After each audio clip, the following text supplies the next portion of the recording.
बिस्मिल्लाहिर्रहमानिर्रहीम। इमाम बुखारी द किताब शुरू द बाब बदलवही न उकड़ा और په لفظ حدثنا سره شپږ احادیث په منزله مقدمه وړاندې کړل. د تمام ایمانیات لپاره وਹੀ اصل الاصول له نو ځکه باب بدلوهی مقدم کړو په کتاب الایمان باندې،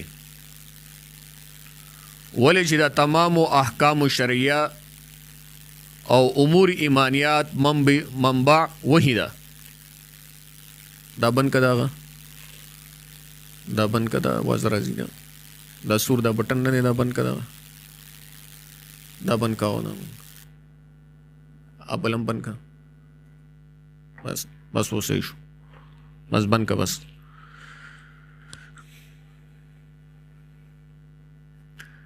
امام بخاری د کتاب شروع باب بدلوهی نو اکڑا او په لفظ حدثنا سره شپږ احادیث راوړل او دا احادیث په منزله مقدمه وړاندې کړل.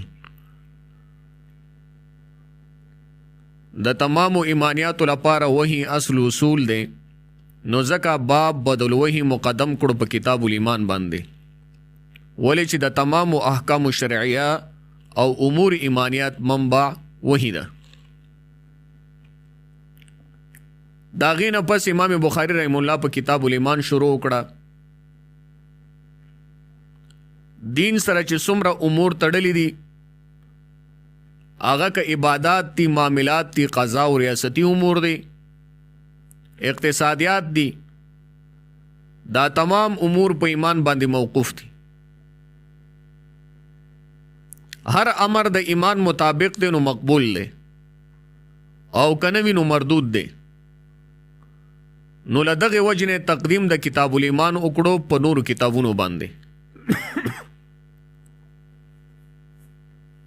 اوس ټولونه اول ایمان په لغت کې څه ته وایي؟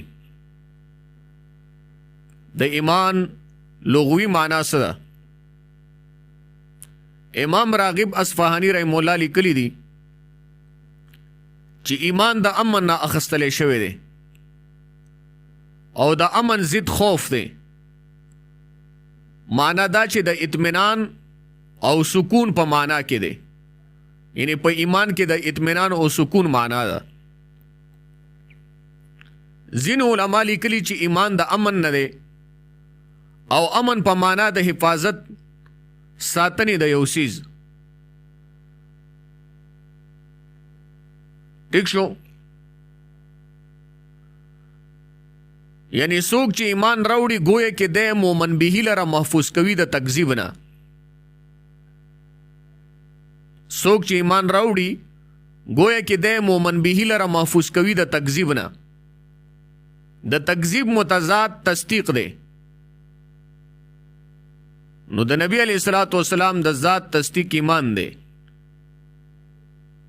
ٹھیک شو؟ مومن به مطلب ذات الرسول لے، یعنی څوک چې ایمان راوړي گویا کې د مومن به یعنی ذات د رسول لره محفوظ کوي د تکذیب نه.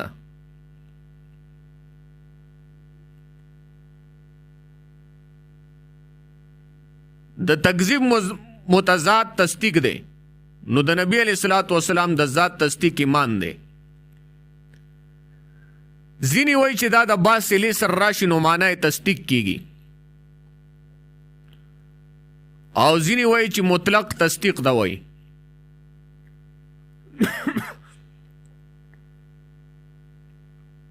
اوس د ایمان اصطلاحي او شرعي تعریف څه شی دی؟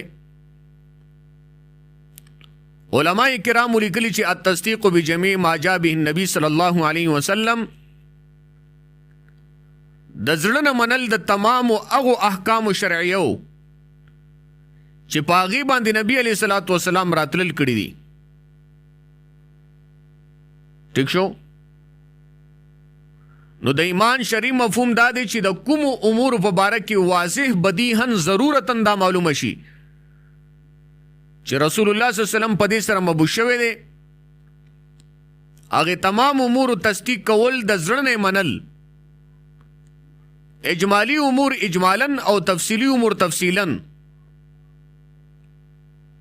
دې ته څه ویلی شي؟ دې ته ایمان ویلی شي. او دا تعریف تفتزانی او نصفی او عمدة القاری او دوی کړی دی. په دې تعریف کې چې کم د لفظ د ضرورتن نه مراد چې یو امر دینی د تواتر نه ثابت وي، لکه توحید، نبوت، حشر و نشر، ختم نبوت، رسالت، نزول عیسی. اگر چې دا باس تاسو ته مخکې شوی دی یو ځل او سرسری یو ځل تاسو صرف متوجه اوسئ ځکه چې مخکې نور مباحث راځي او هغه ګران دي او په دې باندې بس سره وضاحت شوی، خو یو ځل سرسری ستاسو په ذهن کې چې پروت دي.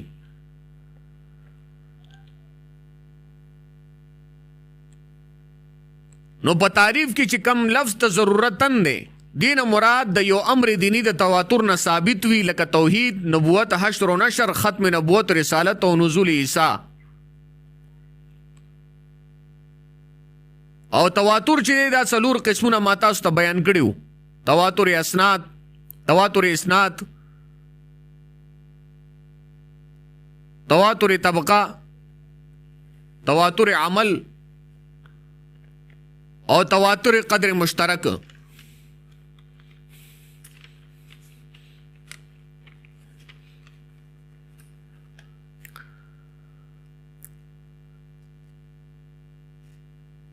قرآن حکیم اللہ جل جلالہ په عربی زبان کې نازل کړی دی بلسان عربی مبین. او د قرآن حکیم په معنا او مفهوم باندې عرب پوهیدل. لہذا قرآن حکیم لفظ ایمان په قرآن حکیم کې راوړو.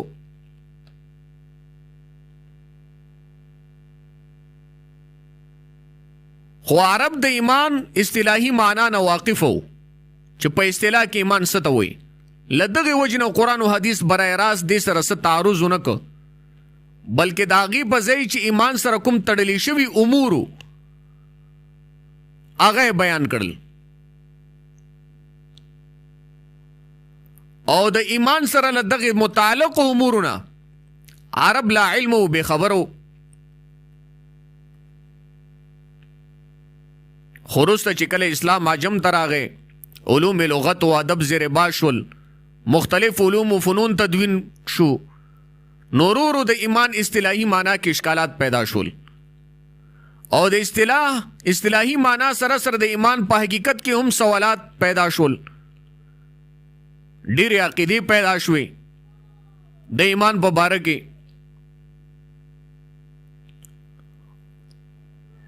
او دغو عقاید او باطله چې دی ډېر زور واخستو.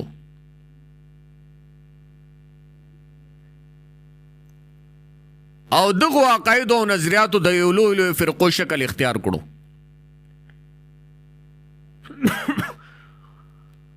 چونکه مخکې وضاحت ما پې کړی دی، خو یو سرسری درته بیا ووایم.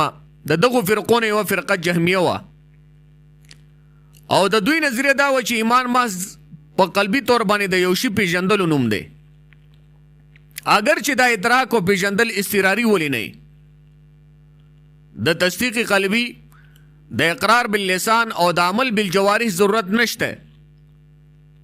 بس یو سړی ته معرفت قلبي حاصل شو، بس دا کافی ده. او په ده باندې د کامل مؤمن اطلاق کیږي. خدا خبره سراسر غلطه ده. ولې چې دا قسم معرفت خو فرعون او د نبی علیه الصلاۃ والسلام ته نبی علیه الصلاۃ والسلام په زمانه کې له کتابو ته شوی و. دا ستاسو شور بیا راځي، تاسو څه چل یار؟ تاسو څنګه خلک یې په کتابونو ته ناست او بخاري ته دا اواز وګوره، دا شور ته وګوره.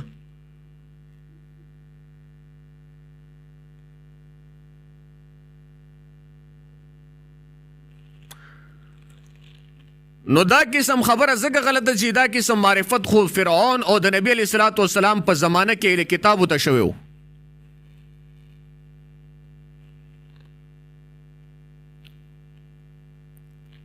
الله جل جلاله په واضح توګه دوی ته کافر ویل.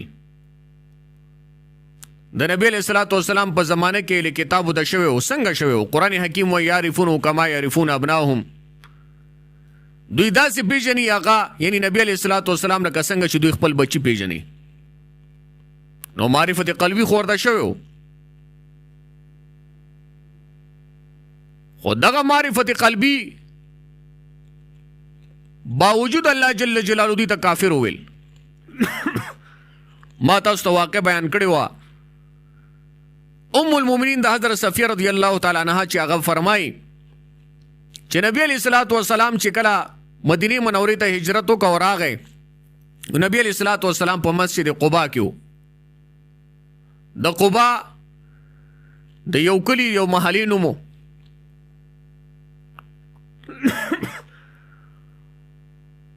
او یو ورځ ما پلار او زما تر چې دا وختي د کور نه ووتل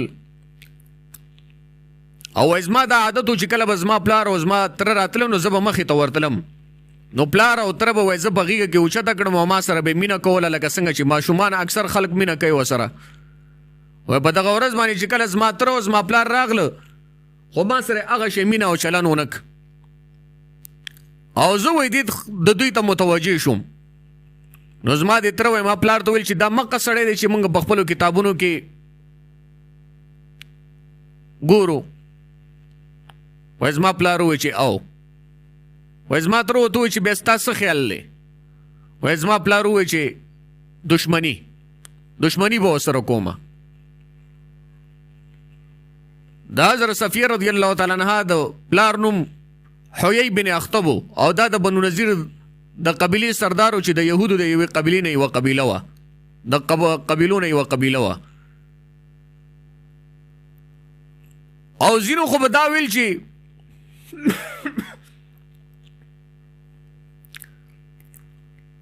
دی په بنو اسماعیل کې ولې راغلی په بنو اسحاق کې ولې نه دی راغلی.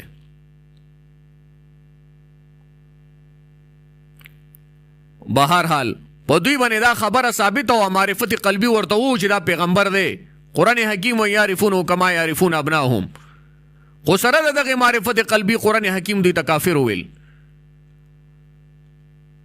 نو جهمیه پنیز باندې ایمان څه ته وایي؟ ایمان صرف معرفت قلبي نوم دی او د جهمیه چې کوم مشر د دې نوم جهم بن صفوان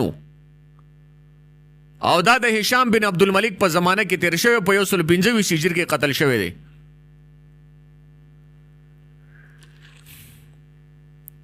د دغه عقیدې سره سره د دوی نورم تمام عقاید باطلو. بهرحال هغه عقاید ما تاسو ته بیان کړي دي دلته زموږ هغوی د نورو عقایدو موضوع نه ده چې هغه وچیړو. دویمه فرقه کرامیه وه. د دې فرقې مشر محمد بن کرامو چا لیکلي چې کرام دی او چا کرام لیکلي دي.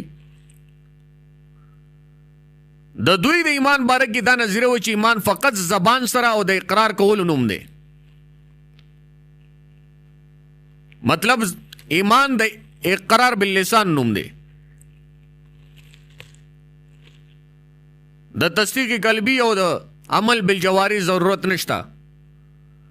ایمان نه زیاتیږي او نه کمیږي په ګناه او نیکۍ سره. او درېمه فرقه معتزله وه. د دې فرقې ابتدا د واصل بن عطا نه شوې وه. ما تاسو تفصیل کړی و د دې فرقې.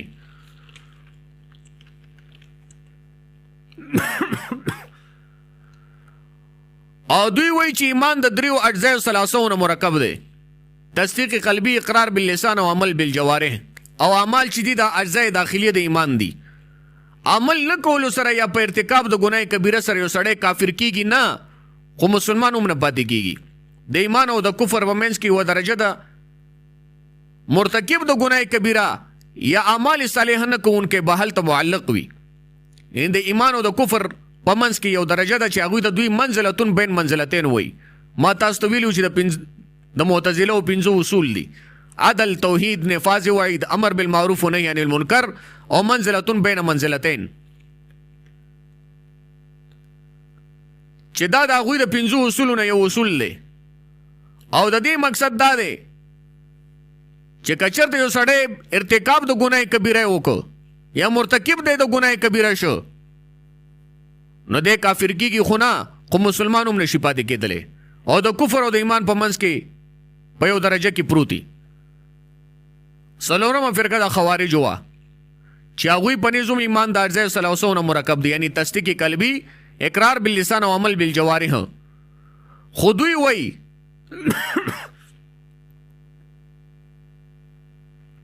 چې مرتکب د ګناه کبیره چې دی دا د اسلام نه خارج شو. ٹھیک شو د دوی په نظم ایمان د اجزای ثلاثو نه مرکب دی تصدیق قلبي اقرار باللسان او عمل بالجوارح او دوی وایي چې عمل اجزای داخلي د ایمان دي خو مرتکب د ګناه کبیره چې د اسلام نه خارج شو کافر شو. او پنځمه فرقه د مرجئه ده چې امام بخاری رحمه الله رد چې کوي په بخاری کې هغه په مرجئه باندې کوي اگر چې د مرجئه سره رد خود به خود په نورو فرقه باطله باندې هم کېږي خو د امام بخاری رحمه الله په وخت کې مرجئه وه او د عمل اهمیت کمون کې خلق دغو ترویج د دوی د عقیدې او نظریاتو ته کېده پر مخ روانه دغه طبقه او دغه فرقه وه نو امام بخاری چې کله رد کوي په کتاب الایمان کې نو په مرجئه باندې کوي. او پنځمه فرقه د مرجئه ده چې دوی وایي چې ایمان عبارت د تصدیق نه دی ایمان مرکب نه دی بسیط دی د اقرار باللسان او د عمل ضرورت نشته. مرجئه وایي چې په ګناه کولو سره ایمان ته څه ضرر نه رسی څنګه چې طاعت کفر ته څه فایده نه رسوي. د کفر په حالت کې یو سړی نیکي کوي هغه کفر ته څه فایده نه رسي دغسې چې سړی د حالت ایمان کې دی که دی ګناه کوي نو د دې ایمان ته څه ضرر نه رسي. نو که چیرې دا خبره درست تسلیم کړی شي بالفرض نو چې قرآن او حدیث کې کم ذکر شوي تمام هغه امور چې د عمل سره تعلق لري بې فایدې بشي او د قرآن او حدیث یو لوی حصه به بې مقصده شي او په هغې به عمل ختم شي. او کتابونو ذکر کړی چې د دغه فرقې ابتدا د غسان کوفی نه شوې وه. بهرحال دې باندې ما تاسو د دې باس کړی دا خو د فرق باطله بحث او د ایمان په باره کې پهل سنت والجماعت کې دوه مسلکونه دي. یو مسلک د جمهور علما او محدثین او د امام بخاری دی او یو مسلک د امام حنیفه رحمه الله دی. مسلک د محدثین او جمهور علما چې ایمان مرکب دی د اجزای ثلاثو نه د تصدیق قلبی او د اقرار باللسان نه او د عمل بالجوارح نه او اعمال اجزای داخلي د ایمان دي. نو دینه معلومه شوه چې معتزله خوارج او د محدثینو د جمهور علما چې کم تعریف د ایمان په باره کې دی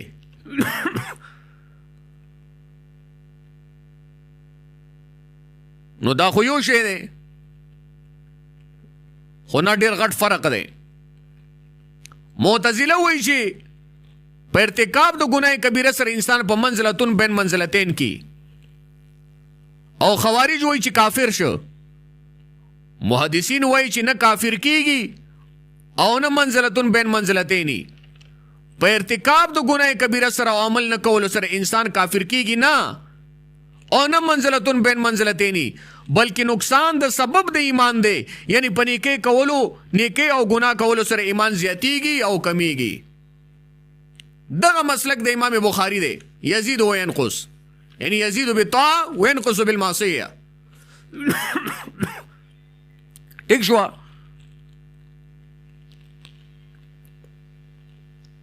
تمام تعریفات ما تاسو ته وکړل بیا په فرق مابین د محدثین او معتزله او خوارجو کې. خوارج خو چې کافر کیږي معتزله وایي بین منزلتینی منزلتون بین منزلتینی محدثین وایي دا خبره نه ده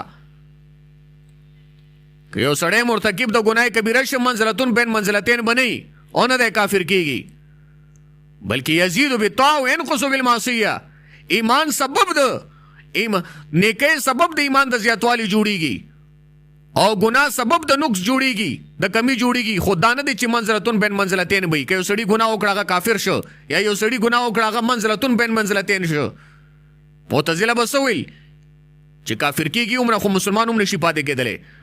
نو د امام بخاری رحم الله او د محدثینو د جمهور علماو په مسلک په مابین د معتزله او د خوارجو د مسلک په منځ کې غوړ لوی فرق دی. دویم مسلک د امام حنیفه دی. امام حنیفه رحم الله فرمایي چې ایمان عبارت د تصدیق قلبی او اقرار باللسان نه، خو اقرار باللسان شرط دی او رکن نه دی.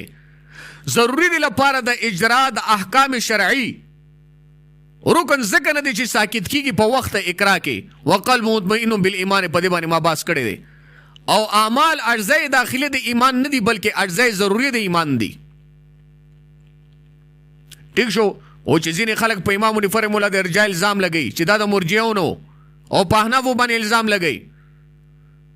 نو ان شاء الله پر راځي سبق کې په بس سره وضاحت کو چې د محدثینو او بالخصوص په دې کتاب الایمان کې د امام بخاری رحمه الله نشانه او ټارګټ کومه طبقه ده؟ احناف دي، امام حنیفه دي او که مرجئه دي.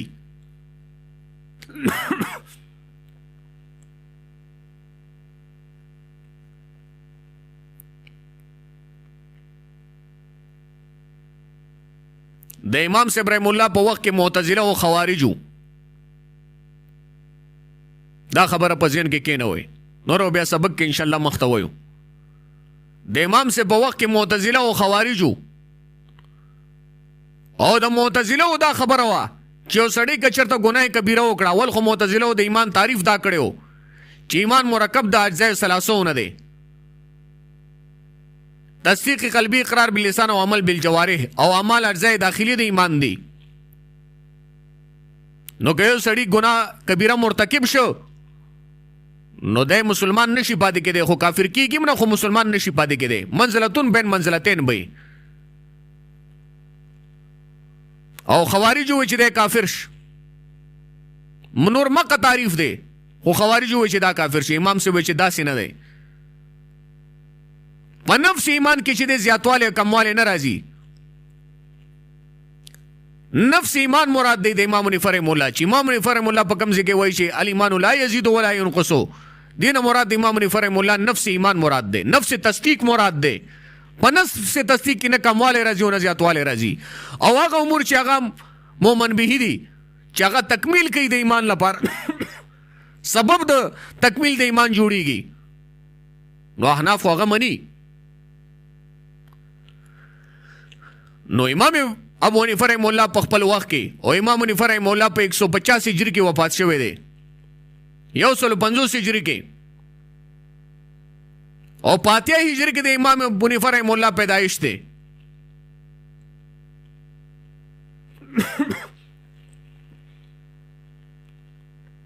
نو امام ابو حنیفه رحم الله په خپل وخت کې په معتزله او خوارج باندې رد کړي، معتزله باندې رد کړي.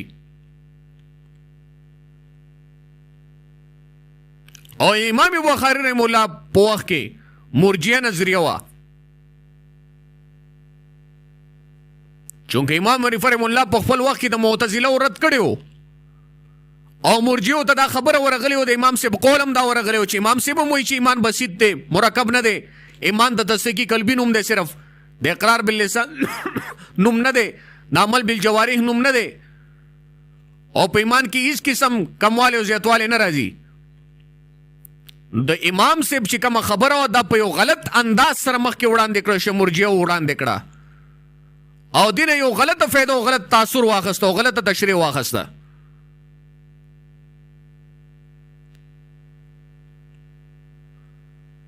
او په دې وخت کې ځینې خلک داسې ومو چې هغه د مرجئه او د خبرو نه متاثر شو او په فروع کې د امام حنیفه رحم الله مقلد او په قاعدو کې د مرجئه مقلد شول. اگر چې دا احناف مسلک دا نه دی.